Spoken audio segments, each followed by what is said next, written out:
So, we just got back from a quick weekend trip to Singapore, and although we had a great time, it's one of our least favorite countries to go to, and we will tell you why.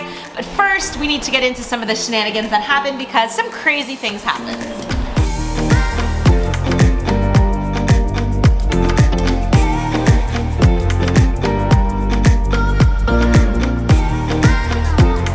Nicest place we're ever gonna be this year. Woo, Singapore! Guys, let's rock it, we travelers!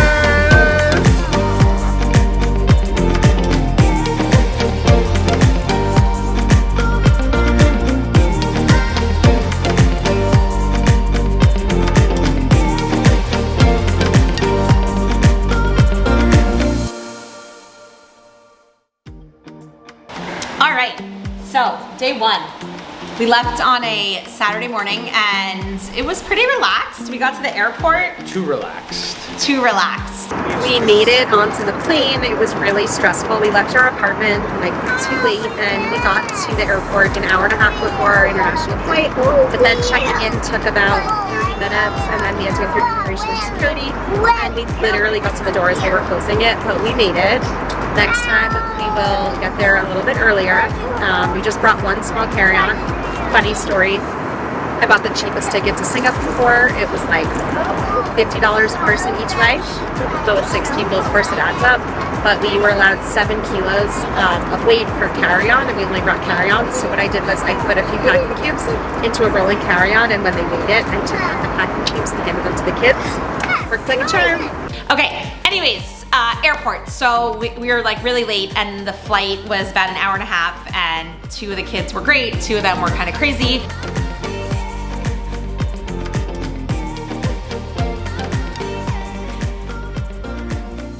But the biggest thing that we want to let you know, so I don't think it's the biggest thing, is that when you're at airports, but not in America because America doesn't like kids, always ask. We made it and there was a really long line in immigration, but I went over to someone that worked here and I said, hey, we have 4 kids, is there a shorter line? And they directed us and all you have to do is ask. So that's a little trick. The best part about Asia travel is Best part about Asia travel is lines with kids. So different. And they never let us do that in the States. Correct. Mommy, look. So from the airport, we get in the taxi. The first thing that the kids noticed was that in Singapore, they Drive on the other side of the road. ding, ding, ding, ding, you gotta get right again. Drink. Just kidding, this is actually espresso.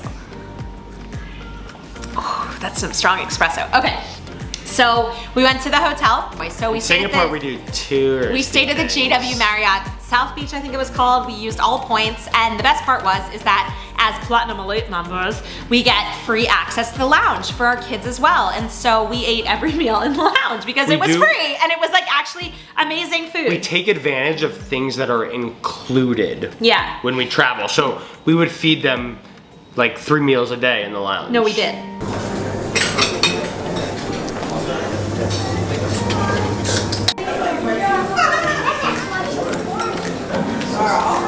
Lots What we of tell the coffees. kids is the world is a beautiful melting pot, and kind of similar how we travel. We like to do local, sometimes we stay Local. nicer when we can do it without spending money. Yeah. And it's the best of both worlds. We're cheap, but we like nice things. But we also like to have them like be really exposed. But you to don't it. get those experiences. But this weekend wasn't for those experiences. This was actually a visa run.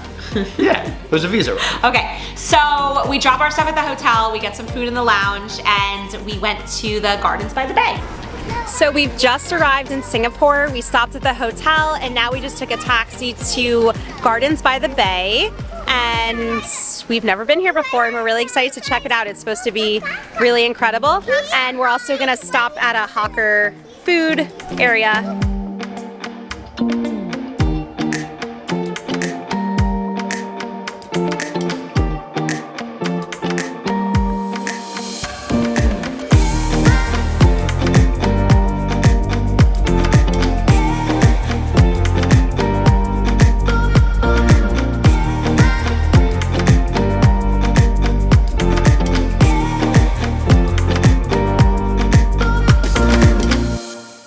Then Adam had like a 3-hour phone call, so it was me. It was supposed to be and a the 4 20. kids. It was supposed to be a 20-minute call. But as we start going, there's like a lot of tour groups of Indian men. For some reason, all these Indian men kept taking pictures and videos of my kids. So at first I was like, all right, okay. And then they all started like touching my kids' personal space. So the cloud forest was really cool, except it was really crowded and everyone was kind of like tight together. And there was a lot of Indian men, middle-aged, and they all kept trying to take pictures of the kids. And so at first I was like, okay, and then I was like, no. But then people started like touching the kids' faces, and I like couldn't protect all 4 of them because Adam was not there, he was in a meeting. And Ava came up to me and she was really upset, and she's like, that man touched my face and I don't want to be here anymore. And I said, I understand, honey, I'm really sorry that I wasn't there to protect you, and it made me feel really sad. And I also don't understand why people need to touch other people's children. I don't get it. Not in an inappropriate way, but in like a touching their face and their hair. So I felt really bad because I was not able to protect all the kids, but once I realized it, I was like very alert about it, and we pushed them off. All right, so we saw the gardens. It was nice, touristy, but nice. Did we have dinner? You had dinner, so hopefully that will just carry over till breakfast tomorrow. No, we need dessert. Okay, you just had ice cream. Bonvoy members get free ice cream from 5 to 6 p.m. Okay, so then, speaking of touristy things, Marina Bay Sands is like the jewel of Singapore, and so we like had to go to the top to take a picture. Mission is we have 20 minutes. We're trying to get up to the top of that ship, get our photo, get back to the hotel, to the executive lounge by 5:30 so we can get free drinks, because they don't let kids in after 6:30. That's the mission. And free dinner. Ready, set, go. And we... Fast forward, we're at the screen to buy tickets. $118 to go take the photo. They didn't believe that our 5-year-olds were too. I didn't want to do it, but it was like on everybody's 48 hours in yeah, Singapore. and we're like, oh, we're content creators. We need to have a photo. What you're of buying the the ticket top for of is Marina going to Bay the Sands. top and getting the view. Observation deck. Okay. We usually don't do it. So Adam and I was I- about to press click. And then we look at each other. No, and I said, guys, should we save the $118 and skip it? Or do you want to go up? Go up. Let's take a vote.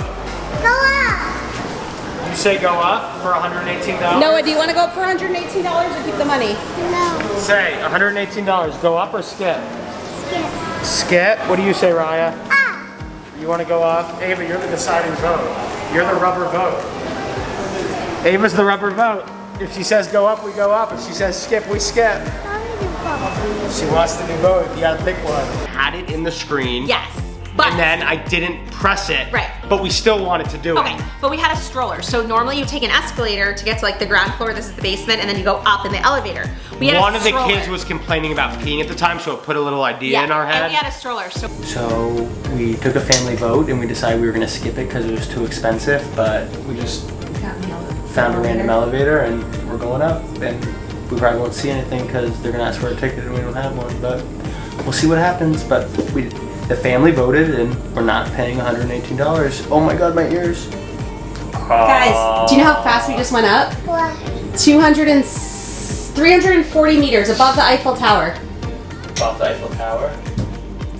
That's what the picture says. I don't need to start like this. Oh, that's dirty, girl. All right. Is this it? So we stayed in. Meanwhile, we're trying to teach our Got kids to not the to top. lie, and then the two of us are just like making all these schemes. Got to the top, and it's like, restroom emergency. Where's the closest restroom? So we went one They floor above the scurried observation us. deck where the pool is, the famous infinity pool. We said we have to use the bathroom, so we They go to the scurried bathroom. us around the corner. Then I looked out the bathroom left to right, and I was like, I think we can go that way. So we went that way, and we got the most beautiful photo. In there, see that? See all those trees? Here's the lesson of the day. When you have a stroller and 4 kids, all you need to do is emergency potty. We did not pay the $118. We got to the top, but we're actually right above the observation deck, and we're gonna get our picture for free. And you know who we deserve it to? Our kids, because they took a vote and they said not to pay the money. And we're not even gonna buy a $30 drink. We're not gonna do anything. We're gonna pay 0 and get a better view. Watch this, follow me. Well Yeah, it was good. executed. Yeah, well done. So shh, don't tell anyone. So that night, we went to, what's it called? Satay Street. Satay Street. It was so cool. Singapore, well, it's actually, in my opinion, the coolest part of Singapore. Like, Singapore's like all this perfect stuff. You can't chew gum, the streets are nice, taxis don't pick you up on the side of the road.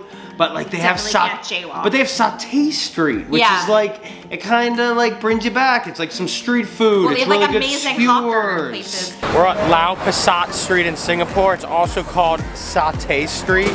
And I've never been here, but apparently it's a lot of satay.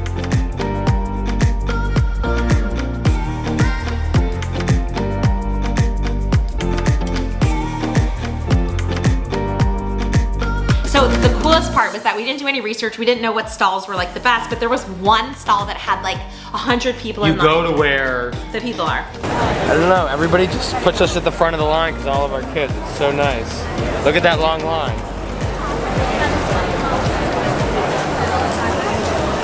We didn't ask, but we had the 4 kids with us and he's like, order, order, and we ordered and like 1 minute later they gave us the food and we skipped the entire line and it was amazing. Let me see what you got, man. Don't look at that part. Wait, hold on. Shabbat shalom. So, guys, see this gentleman right there? He is what you call a family man. He saw you guys, he saw you were hungry, and he gave you all this food quicker than the 40-minute line that there is behind me. Because he saw you guys. Should we all say sorry for the bad things that we did earlier?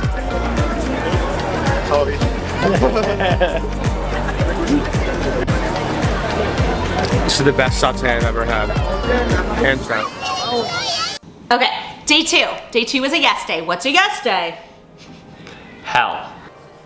So the first thing we see is a cotton candy machine and the kids are obsessed with cotton candy and I thought it was pretty cool. I felt like I was in the future. It's so we before did it. 10 a.m. Yeah, then we got ice cream because I wanted the coconut ice cream.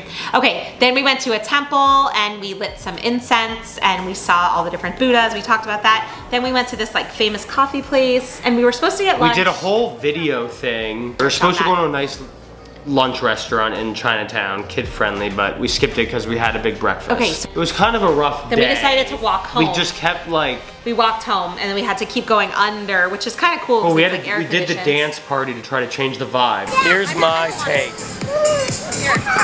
I think the Goldsteins, all the kids, are having way more fun than they look like they're having. It was at like 1:30 p.m. after we saw the lion. And everyone was looking at us and it was funny and I enjoyed it. But we only did the dance party to change the vibes. Yeah, we were trying to get the vibes up. Oh, then that night we went to a night safari, which we drove 40 minutes, quite expensive taxi. It kind of like went with the vibes of like the whole like, So it's 8 p.m. Saturday night in Singapore. And we're going to a night safari. And you lost something? Actually, this week we lost Effie's water bottle and his shoe. Poor boy. I think they were both my fault. For sure they were. So we drove like 40 minutes and Effie fell asleep in the taxi. It was more than 40 minutes. And as I'm passing Effie to Adam in the dark taxi, Adam says, Marissa, make sure you check the taxi for everything. And I was like, all right, Adam, we got everything. Shoe in the car. 5 minutes later, Effie's in Adam's arms and we realized he only has one shoe. Lost a shoe. Couldn't get in touch with the taxi, lost a shoe. And if you know anything about us so far, we don't pack a lot of things, so. There, but okay, it wasn't so we did the night safari, but the whole thing was like 30 minutes. Was it worth it? But it was kind of cool.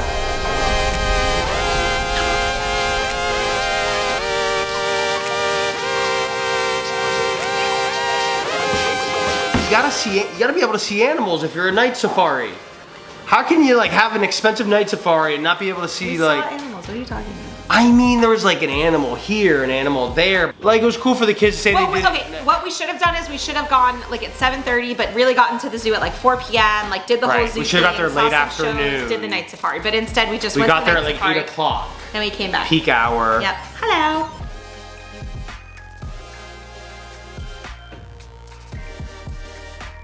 So as we said before, when we're traveling to developed countries versus developing countries, there's a very big difference with our kids.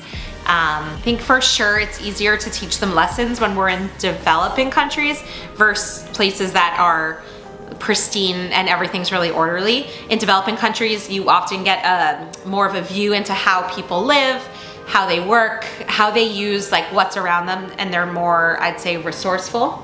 We feel like there's more teaching moments in developing countries for the kids. We travel for the kids, even though we enjoy it, or maybe that's our excuse, we travel for the kids. But we feel like there's more teaching moments. Let's be honest, we love chaos. We like, chaos loves us. It's more unpredictable. We feel like developing countries is a little more like home. and we like traveling to be different than home. And we like that developing countries are cheap and we can do a lot. We can travel places, we can like They're more eat what we want. affordable. Yeah. And It's there's a just little seems more like buzz and excitement than everything being like It's a little orderly more and like perfect. going with the flow places, like based on Yeah. how the wind is taking you. Also, like we're hot messes, and it's like we kind of fit in developing places, Yeah, and like for really sure. orderly places. Singapore, Japan, Dubai. We're like, come on, kids, pretend like you're something that you're not. Let's go, let's go, let's go. Yeah. Well said. Yeah. Thanks. Point. Okay. So- Also, when we're traveling with our kids, we don't just want to see the world. So in Singapore, we were very much tourists, just like seeing the zoo and the big buildings and all that. We really want them to experience it. We want them to experience it hands-on and to learn things by doing things. And I feel like you get that more in a developing Like one of the country. big things about Vietnam that we like is there's so much life on the street. So somebody's house is on the street. Literally, you, like, their see into work is on the people's houses. street. Their store is on the street. They live in their store, and it brings this sense of community that Marissa says you can find in more countries. I think there's a lot of it's contained to Vietnam and a few other developing countries, but I think that's really, really special. And to touch on that point, I think that when the people are like working in, food stalls right outside their house, or they have like little stores, they're more, I think, friendly, and they're gonna talk to you more, whereas in a more like wealthy country, people are more corporate and they're more like, gotta go to my bank job, gotta like,